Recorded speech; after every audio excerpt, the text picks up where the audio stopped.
So என்னென்ன types of vaccines இருக்கு, எந்தெந்த இன்டர்வல்ஸ்ல போடுவாங்க அப்படின்னு பார்த்தீங்கன்னா 2 டைப்புங்க. Intramuscular, intradermal.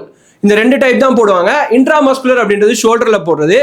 இன்ட்ராடெர்மல் அப்படின்றது இந்த ஸ்கின்னுக்கும் மசிலுக்கும் இடப்பட்ட ஒரு லேயர் இருக்குல்ல, அதில் போடுற ஒரு வேக்சின். இது ரெண்டுத்துக்குமே பெரிய டிஃப்ரென்ஸ்லாம் இல்லை.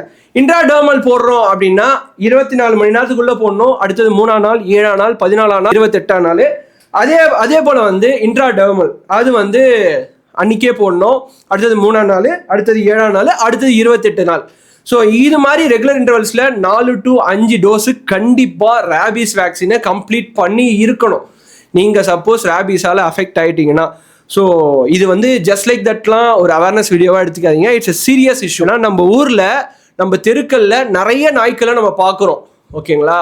அது நக்கனாலோ இல்லை வந்து அது கடிச்சாலோ கண்டிப்பாக பெரிய இஷ்யூங்க.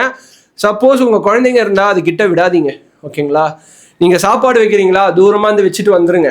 பட் மற்றபடி வேற எந்த ஒரு கனெக்ஷன், தடவி கொடுக்குறேன், எப்படி இருக்க அப்படின்லாம் போயிடாதீங்க. ஏன்னா எப்படி என்ன பிரச்சனை வருதுன்றதே நம்மளுக்கு தெரிய மாட்டேங்குது. ஸோ மூவிங் ஃபார்வர்ட், இப்போ இந்த லாஸ்ட் நிமிஷத்துல கூட நான் ஒரே ஒரு விஷயம் தான் கன்வே பண்ணோம். உங்க வீட்டில் யாருக்காவது பூனை கடியோ, இல்லை பூனை வந்து பிராணிடிச்சோ, இல்லை நாய் கடியோ, நாய் பிராணிச்சோ, ஈவன் உங்க வீட்டில் வளர்க்குற மாடுகள் கூட நக்கிடிச்சோ இல்லை அது ஏதோ கடிச்சிடுச்சோ, எது தயவு செஞ்சு போயிட்டு நியர்பை கவர்மெண்ட் ஹாஸ்பிட்டலில் இட்ஸ் ஃப்ரீ ஆஃப் காஸ்ட் தாங்க.